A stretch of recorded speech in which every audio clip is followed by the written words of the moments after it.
अव्वलुहु रहमा, औसतुहु मग़फ़िरा, आखिरुहु इत्क़ुम मिनन नार। कि रमज़ानुल मुबारक का पहला अशरा, पहले 10 दिन रहमत वाले हैं, दरमियान के 10 दिन मग़फ़िरत वाले हैं, पहले भी गुज़र गए हैं, दरमियान वाले भी गुज़र गए हैं।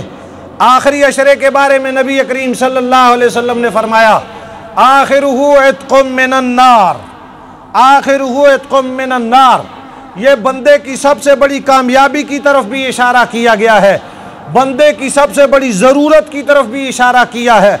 और इस आखिरी अशरे को बंदे की कामयाबी के लिए ज़ाब्ता भी बनाया है, उसूल भी बतलाया है, और इस बंदे के लिए आसानी भी कर दी है कि तेरी सबसे बड़ी कामयाबी जिस चीज़ में है, तेरे लिए फ़ायदा सबसे बड़ा जो है, वो हमने आखिरी अशरे को बना दिया। बंदे की सबसे बड़ी ज़रूरत ये है, इसकी सबसे बड़ी कामयाबी ये है कि अल्लाह राज़ी हो जाए और इसे दोज़ख से बचा दिया जाए।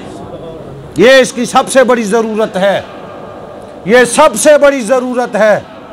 दुनिया में जो कुछ भी है, ये कोई ज़रूरत नहीं है, ज़रूरत ये है कि इसे दोज़ख से बचाया जाए।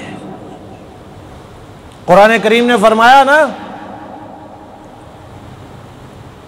कुल्लु नफ्सिन ज़ाइक़तुल मौत, मरना हर एक ने है। फिर आगे कुरान करीम ने कामयाबी का उसूल जिक्र किया कि कामयाब कौन है, तो उसमें फरमाया मन ज़ुहज़िहा अनिन नार व उदख़िलल जन्नह फ़क़द फ़ाज़। जिसको दोज़ख से बचाया गया, जिसको जन्नत में भेजा गया, कामयाब वो शख्स है।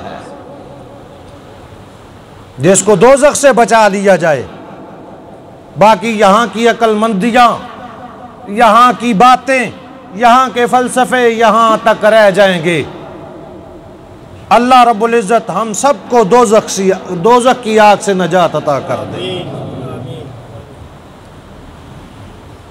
और आखिरी अशरे को बना भी ऐसा दिया, आखिरुहु इत्क़ुम मिनन नार। इसका आखिरी अशरा हमने ऐसा बनाया है, इसका नाम भी ऐसा रखा है, इसकी फजीलत भी ऐसी रखी है कि ये आखिरी अशरा अल्लाह अपने बंदों को दोज़खियों से, दोज़खियों के नामों से, फ़रिश्तों से निकाल करके अपने बंदों को अल्लाह जन्नत में शामिल फरमाते हैं, जन्नती लोगों में शामिल फरमाते हैं। और ये सिर्फ जाने वालों के लिए नहीं है, जो रहने वाले होते हैं, जो गुनाहगार होते हैं, अल्लाह रब्बुल इज़्ज़त दड़ा सबकी मग़फ़िरत के फ़ैसले फरमा रहे होते हैं। ये वो अशरा है, आखिरी अशरा, आखिरुहु इत्क़ुम मिनन नार, जहन्नम से आज़ादी का अशरा। ये आखिरी अशरा, इसके बारे में नबी करीम सल्लल्लाहु ताला अलैहि वसल्लम की जो आदत तैयबा थी, हज़रत अम्मा आयशा सिद्दीक़ा रज़ी अल्लाह ताला अन्हा फरमाती है कि रमज़ानुल मुबारक का जब आखिरी अशरा शुरू होता था, ख़ास आखिरी अशरे के बारे में फरमाया कि इससे पहले भी नबी पाक सल्लल्लाहु अलैहि वसल्लम का मामूल यही था, आप रातों को बेदार रहते, अल्लाह की इबादत करते। लेकिन जब आखिरी अशरा शुरू होता तो नबी पाक सल्लल्लाहु अलैहि वसल्लम खुद तो रातों को बेदार रहते ही रहते थे, अपने घर वालों को भी आखिरी अशरे में सोने नहीं देते थे, सबको बेदार कर देते, सबको जगा देते, उठो अल्लाह की इबादत करो।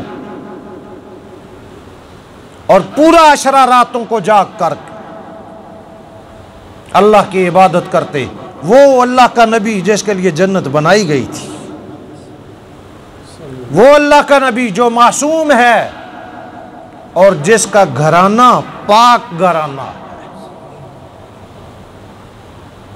कि उनको उठा दिया जाता, उठो अल्लाह के सामने सजदे रेज हो जाओ, अल्लाह के सामने आ जाओ, उससे बख्शिश तलब करो। ये वो आखिरी अशरा है। और ये आखिरी अशरे की अहमियत और फजीलत है ना जी, कि इसमें एतिकाफ जैसा अमल भी रखा गया है। कि लोग एतकाफ़ करेंगे, और एतकाफ़ लोगों ने शुरू कर दिया बड़ी तादाद में। अल्लाह ताला उनके इस अमल को भी कबूल फरमाए।